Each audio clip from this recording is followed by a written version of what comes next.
راه رهایی و آسایش شما برچیده شدن بساط این رژیم اهریمنی از ایران عزیزمان است. درد ایران ابعاد ملی دارد و درمان آن نیز ملی است. سالگرد قتل دختر ایران جاویدنا مهسا امینی فرصت مهمی است تا شما میلیون‌ها ایرانی دغدغه‌مند از هر قشر و گروه متحد با هم موج نوینی از انقلاب ملی ما را کلید بزنید.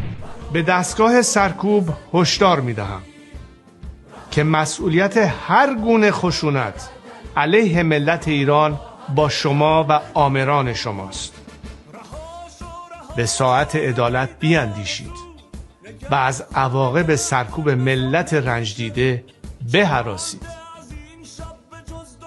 ملت ایران ملتی است متمدن و صلحجو، اما دفاع مشروع و حفاظت از جان و امنیت خود و دیگران در برابر رژیمی که چون گرگ درنده به جان مردم می‌افتد حق بدیهی و مسلم شهروندان است.